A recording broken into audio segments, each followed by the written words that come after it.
Questão 7. Questão 7 é uma questão de divisão silábica. Tá? Eu já vi a PrEP cobrar divisão silábica com um nível de complexidade mais interessante. Ela trazia pelo menos 3 ou 4 palavras ali por item. E agora ela trouxe uma só. Foi o que eu falei para vocês. Com quase 2 anos de pandemia, a PrEP deu uma segurada no nível da questão. Belezinha? Qual é o segredo do sucesso, então, para a divisão silábica? A gente sabe que não existe sílaba sem vogal na língua portuguesa e não existe mais de uma vogal por sílaba na língua portuguesa também, beleza? As consoantes, elas procuram vogais para formar sílabas. Quando eu tenho um encontro consonantal, eu tenho que observar se esse encontro consonantal é perfeito ou imperfeito. O que é um encontro consonantal perfeito? Encontro consonantal perfeito é aquele em que as duas consoantes estarão na mesma sílaba. E existe um padrão para que isso ocorra no meio da palavra, não no início, né? Porque no início qualquer encontro consonantal fica perfeito, inseparável, beleza? Mas geralmente esses encontros consonantais são com as consoantes líquidas L ou R. L ou R. Mas qual é o problema com relação a isso? O problema é nem sempre L e R, quando for a segunda consoante de um encontro consonantal, elas estarão juntando a consoante anterior na mesma sílaba do que elas. Isso vai depender de como a gente pronuncia. Por exemplo, a palavra da letra E, da eco. Olha só, sublocar. Ninguém fala sublocar, fala sublocar. Sublocar. Então esse B, ele é pronunciado separado em relação ao L. Isso não é um encontro consonantal perfeito. Então a colocação do B com o L na mesma sílaba aqui está errado.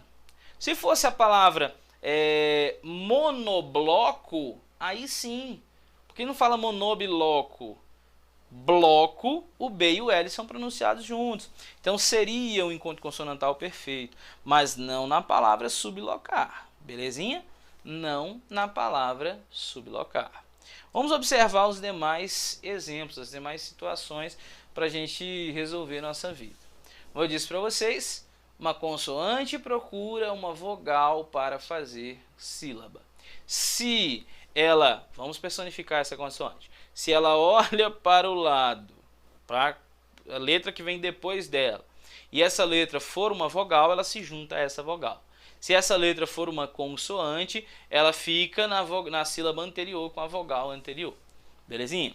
Olha a palavra subestimado. Olha o B aqui. O B olha para o lado, tem vogal. Se tem vogal, ele se junta a essa vogal na sílaba. Então, qual é o erro da delta? B deveria estar na segunda sílaba e não na primeira. Então, delta não pode ser meu gabarito, porque ele quer aquilo que está correto. Olha só, a mesma coisa acontece com a Charlie, né?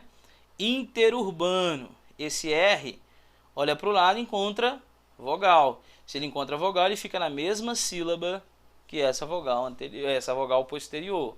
Então, ó, gabarito também não pode ser Charlie por erro na divisão. Suburbana, mesma coisa. Ó, o B olha para o lado, vê vogal. Se ele vê vogal, ele se junta a essa vogal na sílaba. Então, de novo, divisão silábica errada. E olha só o gabarito, que tranquilão. Alfa, subhumano, cara, não tem nem encontro consonantal para você pensar se separa ou não separa.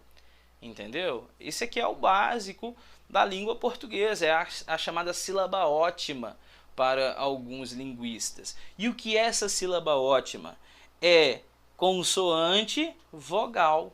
Esse é o básico. Olha só, em todas as situações aqui eu tenho consoante, vogal. Primeira sílaba consoante, vogal. Segunda consoante, vogal. Terceira consoante, vogal. Quarta consoante, vogal. Tudo bonitinho, uma vogal por sílaba, cada consoante procurando a sua vogal, logo o gabarito da 7 é alfa, né? Questão bem tranquila, bem light.